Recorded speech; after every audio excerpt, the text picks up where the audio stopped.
The story of the F-14 Tomcat begins at the height of the Cold War, in an era when the sky was not just a battlefield, it was a proving ground for national pride, technology, and survival.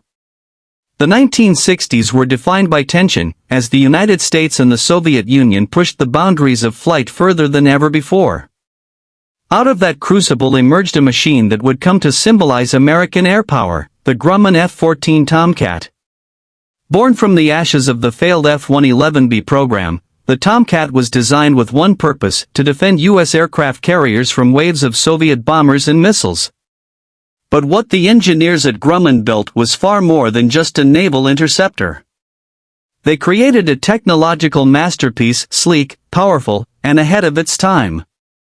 With its sweeping wings, twin engines, and distinctive twin tails, the Tomcat looked like something pulled from a science fiction novel.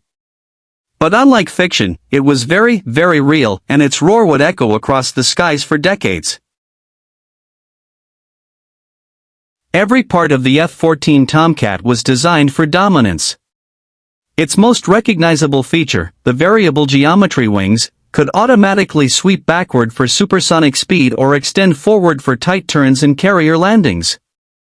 This revolutionary system gave the Tomcat unmatched versatility, fast and agile when needed, yet stable and controllable when precision was required. Its heart lay in its twin Pratt & Whitney TF-30 engines, and later, General Electric F-110S, which could propel it past Mach 2.3.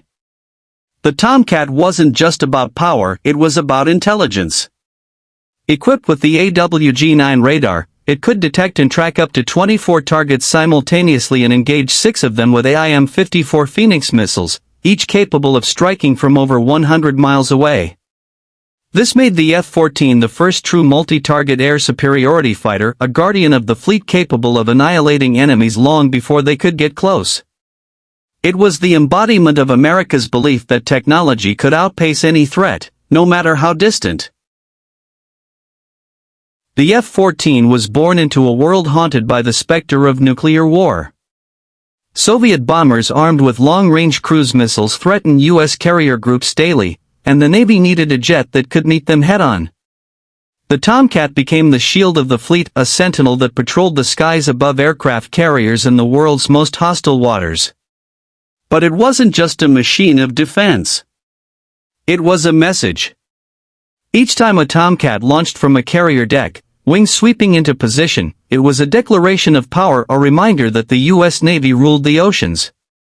Soviet reconnaissance pilots, flying their Tu-95 Bear bombers near American carriers, often found themselves suddenly shadowed by a pair of Tomcats, sleek, silent, and armed. The Fox-bats of the Soviet Union may have been faster, but the Tomcat was smarter, deadlier, and built for real-world combat. It represented not just superiority, but deterrence. The Tomcat's reputation wasn't just built on design, it was forged in combat.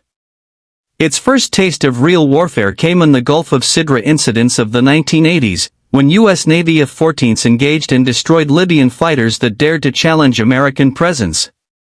Then came the long, brutal years over the Middle East. In Operation Desert Storm, Tomcats flew hundreds of missions, providing fleet defense, reconnaissance, and air superiority. They were feared adversaries, capable of locking onto enemy aircraft before those enemies even knew they were being hunted. But it wasn't just about war. It was about survival, adaptation, and human skill. Every F-14 crew was a team, the pilot and the radar intercept officer, working as one to outthink and outmaneuver the enemy. Together, they turned the Tomcat from a machine into a living, breathing extension of themselves. It was a dance of technology and instinct, a partnership between human and machine that few aircraft have ever replicated. In 1986, the F-14 Tomcat ascended from military legend to global icon, thanks to a single film, Top Gun.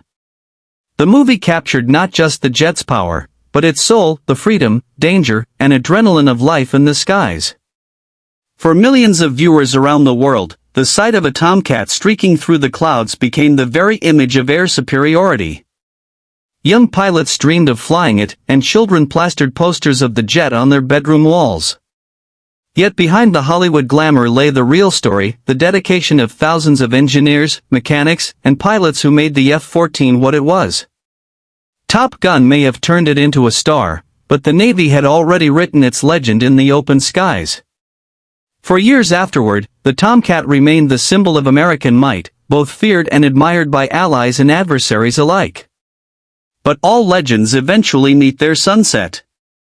By the 1990s and early 2000s, the F-14 faced an inevitable truth: technology was evolving, and maintenance costs were rising. The aircraft's complex systems, once cutting-edge, became expensive to sustain.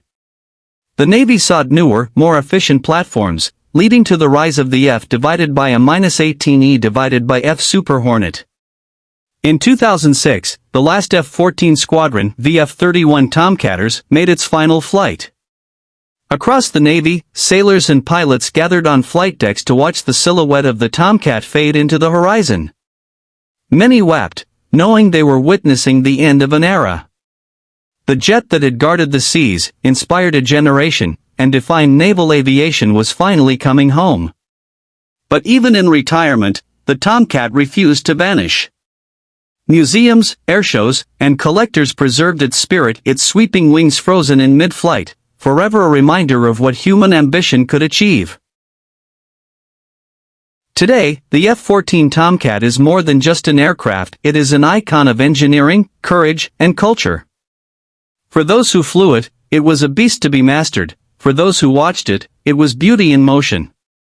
Its legacy lives on not only in the memories of pilots and sailors but in the design philosophy of modern fighters, from the F/A-18 to the F-35 Lightning II. Its story is a reminder that machines, no matter how powerful, are ultimately defined by the humans who build and fly them. The Tomcat may no longer soar through the stratosphere, but its shadow stretches across generations of aviators who still dream of the sound of afterburners and the rush of takeoff from a carrier deck. The sky may have changed, but legends like the F-14 never die, they simply fly higher, carried forever in the hearts of those who dared to chase the horizon.